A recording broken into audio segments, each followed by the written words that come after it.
નમસ્કાર પરીક્ષાર્થી મિત્રો, લક્ષ્ય જીપીએસસી માં આપ સર્વનું સ્વાગત કરું છું। હાઈકોર્ટ આસિસ્ટન્ટ માટેની આપણી લક્ષ્ય હાઈકોર્ટ શ્રેણી ચાલી રહી છે, જેના અંતર્ગત કરંટ અફેર સિરીઝ પણ ચાલી રહી છે, જેમાં 3 પાર્ટમાં આપણે પ્રથમ પાર્ટમાં મિલિટરી એક્સરસાઇઝ, બીજા પાર્ટમાં ઇમ્પોર્ટન્ટ ડે થીમ્સ અને ત્રીજા પાર્ટમાં ઇન્ડાઇસિસ જોયા હતા।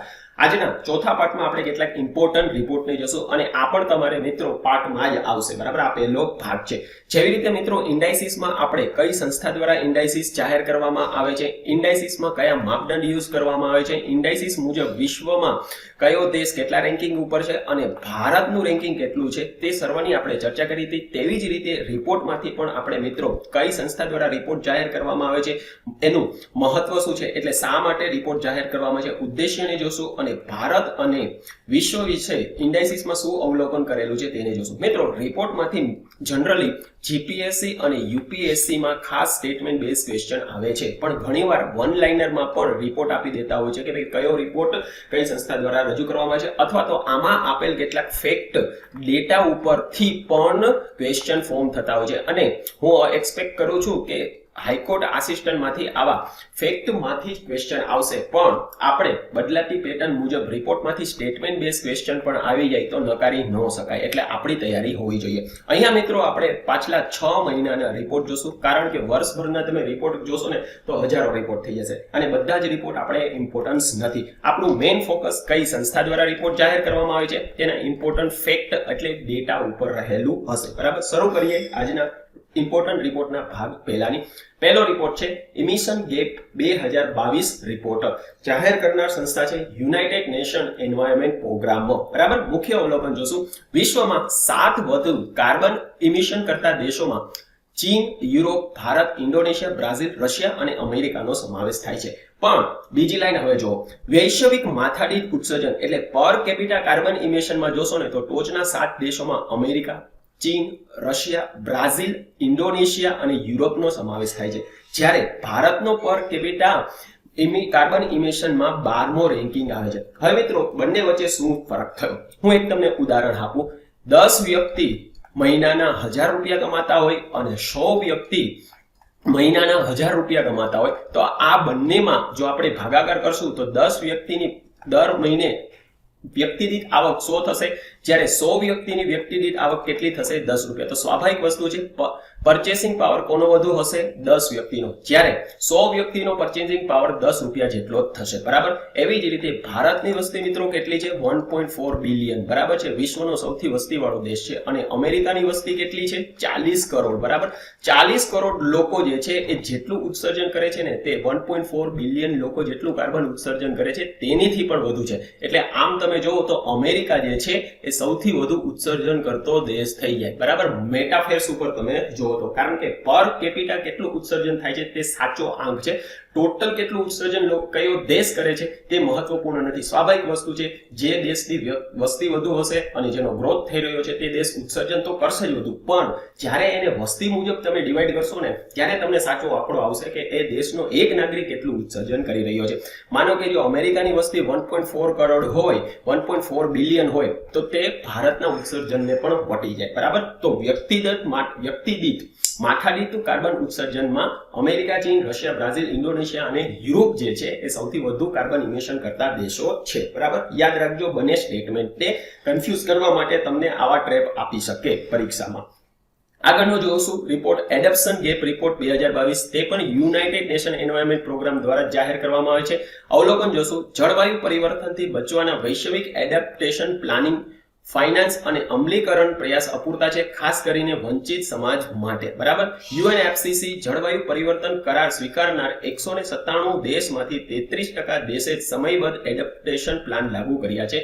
આંતરરાષ્ટ્રીય એડેપ્ટેશન પ્લાન 5 થી 10 ગણો જરૂરી ભંડોળ કરતા ઓછો છે, બરાબર। એડેપ્ટેશન ગેપ પ્લાન એટલે મેઇનલી જે ક્લાઇમેટ ચેન્જ માટે કાર્બન ઉત્સર્જન ઘટાડવા માટે જે સરકાર દ્વારા પ્લેજ લેવામાં આવ્યા છે, તે પ્લેજ કયો દેશ કેટલું લાગુ કરી રહ્યો છે તેનો દર્શાવતો આ એડેપ્ટેશન ગેપ રિપોર્ટ છે, બરાબર। બાકી ફેક્ટ તમે યાદ રાખો, અવલોકનને નો રાખો તો પણ ચાલશે, પણ કયા સંસ્થા દ્વારા જાહેર કરવામાં આવે છે તે ખાસ યાદ રાખજો. રિપોર્ટ વિશે જોશું આગળ થોડું. વર્ષ 2014માં સૌપ્રથમ વાર રિપોર્ટ પ્રકાશિત કરવામાં આવ્યો છે. ઉદ્દેશ્ય છે કે રાષ્ટ્રીય અને આંતરરાષ્ટ્રીય એડેપ્ટેશન પ્લાનને પ્રોત્સાહન આપવું. એડેપ્ટેશન પ્લાન રિપોર્ટ બે ભાગમાં વહેંચાયેલો છે. પહેલું છે પ્લાનિંગ, એડેપ્ટેશન, ઇમ્પ્લિમેન્ટેશન અંતર્ગત મૂલ્યાંકન કરવું અને આપેલ 3 ક્ષેત્ર અંતર્ગત મૂલ્યાંકન કરવું. બરાબર છે. આ થોડુંક આપણે રિપોર્ટ વિશે બેઝિક જોઈ લીધું. આગળનો રિપોર્ટ છે report on gig worker, NASSCOM દ્વારા જાહેર કરવામાં આવે છે. હા મિત્રો, આ ગીગ વર્કર છે શું તેને પણ જોશું. નાસ્કોમ એટલે the national association of software and service company, જેને શોર્ટ ફોર્મમાં નાસ્કોમ કહેવામાં આવે છે. અવલોકન જોશું. રોજગારમાં વધતું ચલણ, બરાબર, કેના? ગીગ વર્કરના. ભારતમાં 65% આઈટી કંપની ગીગ વર્કરને કામ પર રાખે છે, જે 2020ની તુલનામાં 57% વધુ છે. ટેક ક્ષેત્રમાં ગીગ વર્કરની સંખ્યા પાછલા કેટલાક સમયમાં વધી છે. તે હવે કુલ શ્રમ બળનો 5% હિસ્સો ધરાવે છે. સૌથી વધુ નોકરી આપતા ક્ષેત્ર એટલે ગીગ વર્કરમાં સૌથી વધુ નોકરી આપતા ક્ષેત્રોમાં સોફ્ટવેર ડેવલપમેન્ટ, યુઆઈ અને યુએક્સ ડિઝાઇન અને ડેટા એનાલિસિસનો સમાવેશ થાય છે. ગીગ વર્કરના ભારતમાં વધતા ચલણ પાછળના મુખ્ય કારણમાં સ્પેશિયલાઇઝ સ્કિલ્સ પર ભાર, કર્મચારી પરનો ઓછો ખર્ચ જેમ કે ઈપીએફઓ, સામાજિક સુરક્ષા, ઓવર ટાઈમ પેમેન્ટ, સિક લીવ વગેરે, સરળતાથી કર્મચારીને હાયર અને ફાયર કરી શકાય છે અને કર્મચારીને મળતી કામની લચકતા. બરાબર, આ બધાને કારણે ગીગ વર્કરની ભારતમાં આઈટી સેક્ટરમાં સોફ્ટવેર ડેવલપમેન્ટમાં વધુને વધુ ડિમાન્ડ વધી રહી છે. હવે મિત્રો, ગીગ વર્કર કોને કહેવાય? ગીગ વર્કર તે સ્વતંત્ર કોન્ટ્રાક્ટર હોય છે, ઓનલાઈન પ્લેટફોર્મ વર્કર હોય છે, કોન્ટ્રાક્ટ ફર્મ વર્કર હોય છે અથવા ઓનલાઈન વર્કર કે હંગામી કર્મચારીને ગીગ વર્કર કહેવામાં આવે છે. ગીગ વર્કર કંપનીની માંગ મુજબ સમય મુજબ સેવા પૂરી પાડે છે. બરાબર, એટલે બેઝિકલી જો સામાન્ય શબ્દમાં આપણે કહીએ ને તો કે ભાઈ કોન્ટ્રાક્ટ બેઝ ઉપર કામ કરનાર કોઈ પણ વર્કરને ગીગ વર્કર કહેવામાં આવે છે. અને આવા વ્યક્તિઓને કોઈ ઈપીએફઓ, સામાજિક સુરક્ષા, સિક લીવ કે ઓવર ટાઈમ પેમેન્ટ આ કોઈનો ફાયદો મળતો નથી. રેગ્યુલર જે વર્કર હોય કે ભાઈ તમારે 4 થી સવારના 9 થી 5 નો ટાઈમ છે તો 9 થી 5 તમારે કામ કરવાનું છે. ગીગ વર્કરને એવી કોઈ પાબંદી હોતી નથી. કામ પૂરું થઈ ગયું, બીજું કામ કરવા માંડો. બરાબર છે. ચાહે તમે 9 થી 5 માં કરો, 9 થી 12 માં કરો, એનાથી કોઈ કંપનીને મતલબ હોતો નથી. તેને ગીગ વર્કર કહેવામાં આવે છે. ડેફિનેશન યાદ રાખજો. આગળનો રિપોર્ટ જોશું. સિટીઝન પરસેપ્શન સર્વે 2022.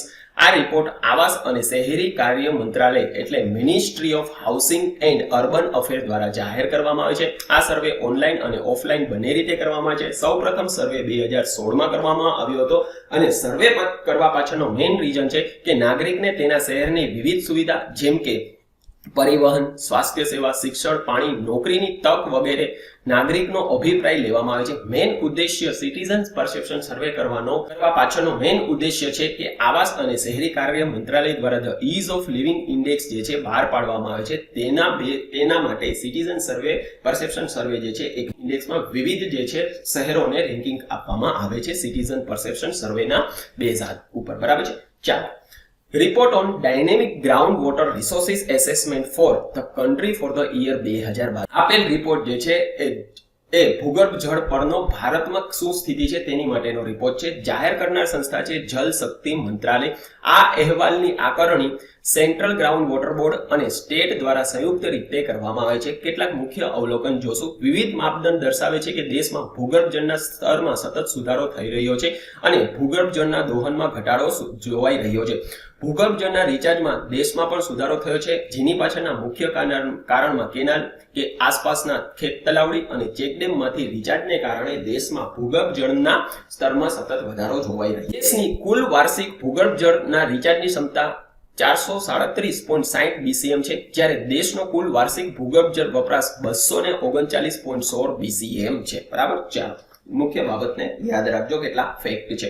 આગળનો રિપોર્ટ જોશું. વર્લ્ડ પોપ્યુલેશન પ્રોસ્પેક્ટ 2022 જાહેર કરનાર સંસ્થા છે યુએન પોપ્યુલેશન એસ્ટિમેટ. આ તેની 27મી આવૃત્તિ છે. મુખ્ય અવલોકન જોશું. નવેમ્બર 15માં વિશ્વની વસ્તી 800 કરોડને પાર કરી ગઈ છે. મિત્રો, દર વર્ષે વર્લ્ડ પોપ્યુલેશન ડે ઉજવવામાં આવે છે અને વર્લ્ડ પોપ્યુલેશન ડે ક્યારે ઉજવવામાં આવે છે? 11 જુલાઈના રોજ ઉજવવામાં આવે છે. અને આ વર્ષની એટલે વર્ષ 2022ની વર્લ્ડ પોપ્યુલેશન ડે ની થીમ શું હતી? અ વર્લ્ડ ઓફ 8 બિલિયન પીપલ એટલે 800 કરોડ લોકોનું વિશ્વ છે. નવેમ્બર 15 વિશ્વની વસ્તી કેટલાને પાર કરી ગઈ હતી? 800 કરોડને. બીજું શું કહ્યું છે કે 2020માં વિશ્વની વસ્તી 1950 પછી સૌથી ધીમા દરે વધી છે, 0.1% કરતા પણ ઓછી. અને તે પાછળનું મેઇન રીઝન શું છે? કોવિડને કારણે જે લોકડાઉન લાગેલા હતા તે. આગામી સમયમાં વિશ્વ વસ્તીમાં અડધોથી વધુ વધારો કુલ 8 દેશમાંથી આવશે. અને આ 8 દેશો કયા છે? Congo, Egypt, Ethiopia, Bharat, Nigeria, Pakistan, Philippines અને તંજાનિયા. આ 8 દેશ જે છે આવનાર સમયમાં વિશ્વની જેટલી પણ વસ્તી હશે તેના અડધોથી વધુ વસ્તી જે છે આ 8 દેશમાંથી આવશે. ખાસ યાદ રાખજો આ 8 દેશને, કારણ કે પરીક્ષા માટે આપણે આ ફેક્ટ જે છે ખૂબ જ ઇમ્પોર્ટન્ટ છે. બરાબર? તો world population prospect day, world population prospect report 2022 UN population estimate દ્વારા જાહેર કરવામાં છે. અને વર્લ્ડ પોપ્યુલેશન ડે ક્યારે મનાવવામાં આવે છે?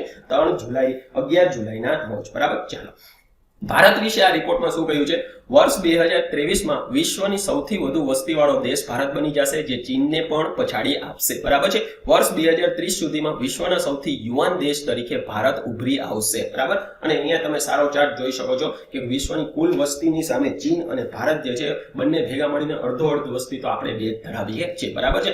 એટલે વિશ્વના સૌથી વધુ વસ્તીવાળા દેશમાં પહેલો ભારતનો નંબર, બીજો ચીનનો નંબર, ત્રીજો જે છે એ અમેરિકાનો છે, ચોથો જે છે તમારો ઇન્ડોનેશિયા, પાંચમો જે છે એ બ્રાઝિલ, છઠ્ઠો પાકિસ્તાન, સાતમો નાઇજીરિયા, આઠમો બાંગ્લાદેશ, નવમો રશિયા અને દસમો જે છે એ મેક્સિકોનો સમાવેશ થાય છે. બરાબર? બધા જ દેશોને યાદ રાખી લેજો. ક્રમ વાઇઝ ઘણીવાર પરીક્ષા માટે આપણે ઇમ્પોર્ટન્ટ ફેક્ટ થઈ ગયા છે, આપી દે તમને ક્રમ મુજબ કે વિશ્વના પહેલા બે તો બધાને ખબર છે, પણ ત્રીજા નંબરનો સૌથી વસ્તીવાળો, ચોથા નંબરનો કયો છે, પાંચમા નંબરનો કયો છે, જોડકામાં આપેલું અને ક્રમ વાઇઝ ગોઠવાનું કહે. બરાબર? ચાલો આગળનો રિપોર્ટ જોશું. United national development report on internal displace person. બરાબર? જાહેર કરનાર સંસ્થા યુએનડીપી છે. ઇન્ટરનલ ડિસ્પ્લેસ પર્સન એટલે પોતાના દેશમાં કોઈ પણ કારણોસર, ચાહે વાવાઝોડું આવ્યું હોય, પૂર આવ્યું હોય અથવા હિંસા થઈ હોય, તેને કારણે જ્યારે વિસ્થાપિત થયા હોય તેને ઇન્ટરનલ ડિસ્પ્લેસ પર્સન કહેવામાં આવે છે. મુખ્ય બાબત રિપોર્ટની જોશું. કુલ 10 કરોડ લોકો સૌપ્રથમ વાર વર્ષ 2022માં પોતાના દેશમાં વિસ્થાપિત થયા છે. રશિયા યુક્રેન યુદ્ધને કારણે 65 લાખ લોકો આંતરિક એટલે ઇન્ટરનલ ડિસ્પ્લેસ થયા છે. વર્ષ 2025 સુધીમાં જળવાયુ પરિવર્તનને કારણે વિશ્વમાં 21.6 કરોડ લોકો આંતરિક વિસ્થાપિત થશે. અને સૌથી વધુ અસરવાળા ઇન્ટરનલ ડિસ્પ્લેસ અસરવાળા કયા દેશો છે? સબ સહારન આફ્રિકા, મધ્ય અને ઉત્તર આફ્રિકાના દેશો જે છે એ સૌથી વધુ ઇન્ટરનલ ડિસ્પ્લેસ થી પીડિત દેશો છે. બરાબર છે? ખાસ યાદ રાખજો. ચાલો, વિસ્થાપન માટેના શું કારણો છે? યુદ્ધ, કુદરતી હોનારત, ગરીબી અને સુવિધાના અભાવને કારણે વ્યક્તિ જે છે એક દેશમાં જ એક ક્ષેત્રમાંથી બીજા ક્ષેત્રમાં માઇગ્રેટ કરતો હોય અથવા તો વિસ્થાપિત થતો હોય તે રિપોર્ટ મુજબ આપેલ કારણો છે. બરાબર?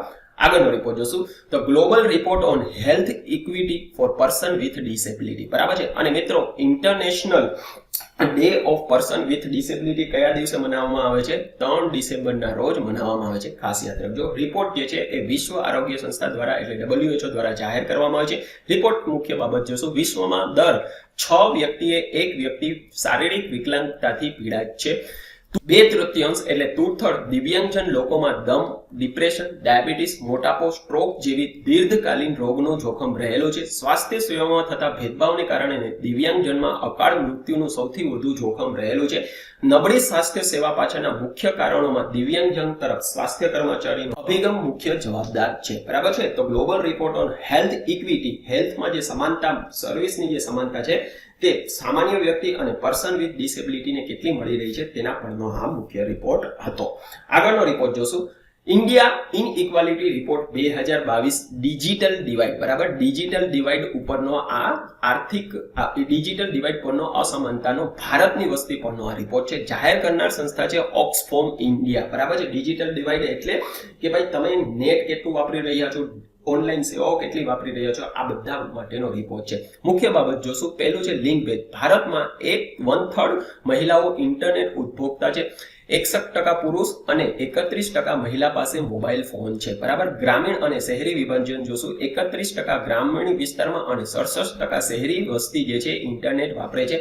મહારાષ્ટ્રમાં સૌથી વધુ ઇન્ટરનેટ વપરાય છે, જ્યારે બિહારમાં સૌથી ઓછું ઇન્ટરનેટ વપરાય છે. ધર્મ અને જાતિ મુજબ જોશું તો શીખમાં સૌથી વધુ કોમ્પ્યુટરનો વપરાશ કરવામાં આવે છે, જ્યારે ત્યારબાદ ખ્રિસ્તી, હિન્દુ અને મુસ્લિમ પોપ્યુલેશન જે છે એ ઇન્ટરનેટનો વપરાશ કરી રહી છે. બરાબર? ઇન્ડિયા ઇનઇક્વાલિટી રિપોર્ટ 2022 ઓક્સફોર્મ ઇન્ડિયા દ્વારા જાહેર કરવામાં આવે છે. હવે મિત્રો ડિજિટલ વિભાજનની ડેફિનેશન જોઈ લઈએ. દેશના જુદી જુદી જનતા અને ક્ષેત્ર વચ્ચે આધુનિક માહિતી અને સંચાર તકનીકની પહોંચને ડિજિટલ વિભાજન કહેવામાં આવે છે. ડિજિટલ વિભાજન નક્કી કરતા પરિમાણમાં ભણતર અને આવકનું સ્તર, ભૌગોલિક પરિસ્થિતિ, નવી તકનીકના ઉપયોગ માટેનું પ્રોત્સાહન અને તકનીકી સુવિધાની પહોંચ જે છે એ ડિજિટલ પરિમાણને નક્કી કરતા ફેક્ટર છે. ડિજિટલ વિભાજન ઘટાડવા માટેના પગલામાં કયા લઈ શકાય કે ડિજિટલ પ્લેટફોર્મ માટેની જાગૃતિ વધારવી અને જનતામાં ડિજિટલ કુશળતાને વધારવી. બરાબર, આ માટે પીએમ દિશા કાર્યક્રમ આપણે ભારતમાં ચાલી રહ્યો છે, જેના અંતર્ગત ગ્રામીણ વિસ્તારના લોકોને વધુને વધુ ડિજિટલ સેવાથી અને ડિજિટલ સેવા કેવી રીતે યુઝ કરાય તેના માટે પ્રશિક્ષણ આપવામાં આવી રહ્યું છે. બરાબર, એ સિવાય ભારત ફાઈબર નેટ દ્વારા ગ્રામીણ ક્ષેત્રમાં આપણે ઇન્ટરનેટ સેવા પૂરી પાડવા માટે સરકાર પ્રયાસ કરી રહી છે, જે ડિજિટલ ડિવાઇડને ઘટાડવા માટેના પ્રયાસો ભારત સરકાર દ્વારા થઈ રહ્યા છે. બરાબર છે. આગળનો રિપોર્ટ જોશું. વિશ્વ મલેરિયા અહેવાલ 2022 જાહેર કરનાર સંસ્થા છે વિશ્વ આરોગ્ય સંસ્થા. અહેવાલ વિશે જોશું. અહેવાલ દર વર્ષે જાહેર કરવામાં આવે છે. તે મલેરિયાના અવમૂલન એટલે એલિમિનેશન અને કંટ્રોલના વૈશ્વિક, ક્ષેત્રીય અને રાષ્ટ્રીય સ્તરે થતા પ્રયાસોની સમીક્ષા કરે છે. મલેરિયા અહેવાલ અવમૂલનના લક્ષ્ય, તક અને પડકારને ઓળખીને તે તરફની વૈશ્વિક પ્રગતિને દર્શાવે છે. બરાબર છે. તો અહેવાલની આ મુખ્ય ઉદ્દેશ્ય થઈ ગઈ. હવે મુખ્ય બાબત અહેવાલની જોશું.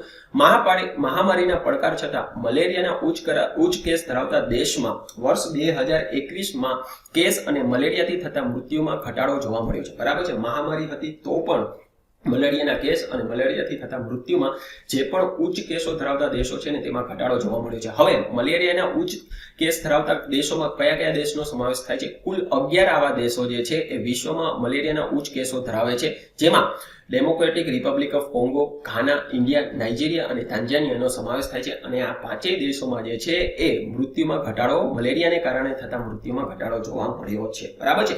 બીજું રિપોર્ટમાં શું કહ્યું છે? મલેરિયાના કેસમાં ધીમો વધારો જોવા મળ્યો છે, જે વિશ્વમાં દેશ દ્વારા રાષ્ટ્રીય સ્તરે ચાલી રહેલા કાર્યક્રમોની અસર દર્શાવે છે. બરાબર છે. ધીમો વધારો. બરાબર છે. મતલબ કે મલેરિયાના કેસોને આપણે ઘટાડવામાં સક્સેસફુલ થયા છે. મલેરિયા એન્ડેમિક વાળા દેશમાં ઇન્સેક્ટિસાઇડ ટ્રીટેડ બેડનેટ જે રોગ નિયંત્રણ માટે સૌથી અસરકારક પુરવાર થયું છે. બરાબર છે. વિશ્વના કુલ મલેરિયા કેસના 95% જે છે આફ્રિકન ક્ષેત્રમાંથી આવે છે, જ્યારે કુલ મૃત્યુ દરનો તે 96% હિસ્સો ધરાવે છે. અને મિત્રો આફ્રિકન દેશ શા માટે? કારણ કે તે ટ્રોપિકલ કન્ટ્રીઓમાં આવે છે અને મલેરિયા જે છે એ ટ્રોપિકલ કન્ટ્રીઓનો ડિઝીઝ છે. બરાબર, ખાસ યાદ રાખજો. રિપોર્ટ મુજબ શું પડકાર સામે છે?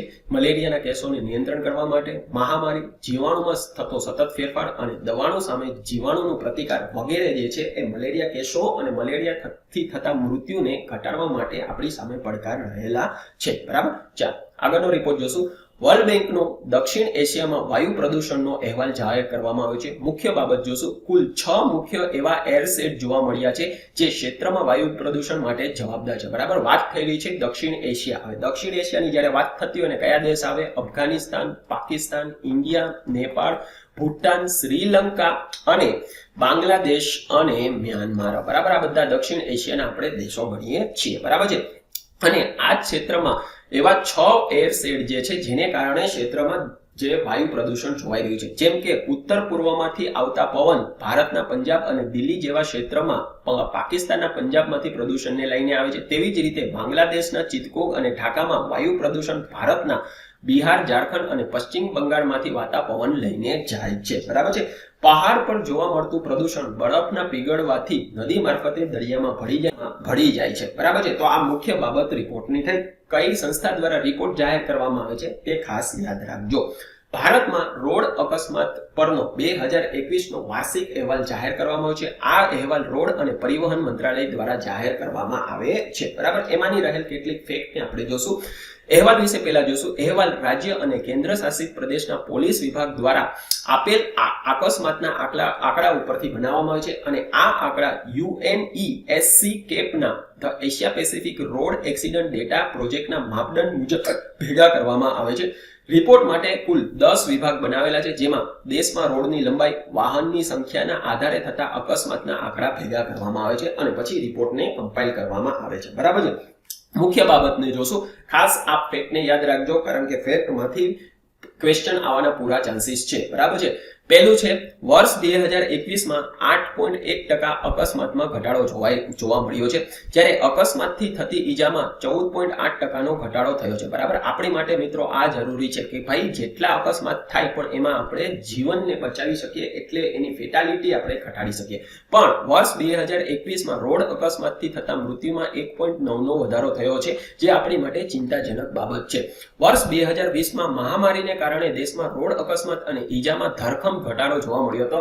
સ્વાભાવિક વસ્તુ છે, લોકડાઉનને કારણે આ પોસિબલ બન્યું છે. બરાબર, એટલે રિપોર્ટને આમ જોવો ને તો અકસ્માતમાં ઘટાડો થયો છે, અકસ્માતથી થતી ઈજામાં ઘટાડો થયો છે, પણ ભાઈ મૃત્યુમાં જે છે એ વધારો થયો છે. તો સ્ટેટમેન્ટમાં મિત્રો તમને આપી દે, રોડ અકસ્માત 2021ના રિપોર્ટ મુજબ અકસ્માતમાં 2021માં ઘટાડો નોંધાણો છે, ઈજામાં ઘટાડો નોંધાણો છે અને અકસ્માતથી થતી મૃત્યુમાં પણ ઘટાડો નોંધાયેલો છે. તો આપેલ સ્ટેટમેન્ટને ચકાસો, કયો સ્ટેટમેન્ટ આમાંથી સાચું છે. તો ભાઈ આવી રીતે ક્વેશ્ચન તમારે ફોર્મ થશે રિપોર્ટ બેઝ ઉપર. બરાબર છે. આગળનો રિપોર્ટ હવે જોશું. Report on trend and progress of banking in India 2021-22. બરાબર, આરબીઆઈ દ્વારા આ રિપોર્ટ જાહેર કરવામાં આવે છે. તે ભારતની બેન્કિંગ ક્ષેત્ર પરનો અહેવાલ છે. આ અહેવાલ ધ બેન્કિંગ રેગ્યુલેશન એક્ટ 1949 અંતર્ગત જાહેર કરવામાં આવે છે. કેટલી બાબતને આપણે જોશું. બેંકની બેલેન્સ શીટમાં ડબલ ડિજિટના દરે વિકાસ જોવા મળ્યો છે. બરાબર છે, બેંકની બેલેન્સ શીટમાં ડબલ ડિજિટના દરે વિકાસ નોંધાયો છે. મતલબ કે બેંકની બેલેન્સ શીટ જે છે હવે વધુ પોઝિટિવ અને મજબૂત બની છે. ગ્રોસ એનપીએ બેંકની 9% થી ઘટીને હવે 5.8% થઈ છે. બરાબર, 2017-18માં જે 9% એનપીએ એટલે નોન પરફોર્મિંગ એસેટ હતા તે ઘટીને હવે 5.8% 2022માં થયા છે. જેના પાછળના મુખ્ય કારણમાં બેંક દ્વારા એનપીએ નું રાઇટ ઓફ. મિત્રો, રાઇટ ઓફ અને રાઇટ ડાઉન અલગ વસ્તુ હોય છે, તે અહીંયા હું ચર્ચા કરતો નથી. બરાબર છે. લોનનું મોનિટરિંગ, ધ ઇન્સોલન્સી અને બેંકરપ્સી એક્ટ 2016 અંતર્ગત લોનની રિકવરી, આ બધાને કારણે જે છે એ એનપીએ માં બેંકમાં ઘટાડો નોંધાઈ રહ્યો છે. બરાબર, NBFC non banking financial company ક્ષેત્રની સ્થિતિમાં સુધારો જોવા મળ્યો છે. બરાબર, તો રિપોર્ટમાં કહેલ મુખ્ય બાબતને ખાસ યાદ રાખજો. ફેક્ટ જ છે અને ફેક્ટ ઉપરથી ક્વેશ્ચન આવી શકે. ગ્લોબલ રિસ્ક રિપોર્ટ 2023 જાહેર કરનાર સંસ્થા છે વર્લ્ડ ઇકોનોમિક ફોરમ. બરાબર છે, અને આ તેના દાવોસ સમિટ માટે ખૂબ જ ફેમસ હોય છે વર્લ્ડ ઇકોનોમિક ફોરમ. તો હવે ગ્લોબલ રિસ્ક એટલે વૈશ્વિક સ્તરે કયા ખતરા રહેલા છે તેની રિપોર્ટ ચર્ચા કરે છે. મુખ્ય ખતરાઓ જોશું તો ભાઈ પહેલી નંબર ઉપર આવે છે મોંઘવારી. વિશ્વ માટે નજીકના ભવિષ્ય માટે ધાન્ય અને ઉર્જાના ભાવમાં એટલે ફૂડ ગ્રેન અને એનર્જીના ભાવમાં જે વધારો જોવાઈ રહ્યો છે તે ગંભીર સમસ્યા છે. આ પાછળના મુખ્ય કારણમાં યુક્રેન રશિયા યુદ્ધ અને મહામારી જે છે જવાબદાર છે. જ્યારે લાંબા ગાળા માટે માનવજાત માટે જળવાયુ પરિવર્તન જે છે એ સૌથી વધુ રિસ્ક વાળું ફેક્ટર છે. બરાબર છે. શોર્ટ ટર્મમાં મોંઘવારી, લાંબા ગાળા માટે જળવાયુ પરિવર્તન અને અન્ય ભયમાં રિપોર્ટ શું કહે છે? પ્રાકૃતિક આપદા, આર્થિક ક્લેશ, સામાજિક તણાવ, સાયબર ક્રાઇમ અને સ્થાનાંતર જે છે આ અન્ય મુખ્ય વૈશ્વિક સ્તરે ખતરા રહેલા છે. તો મિત્રો, આજે આપણે કેટલાક રિપોર્ટની ભાગ પહેલામાં ચર્ચા કરી.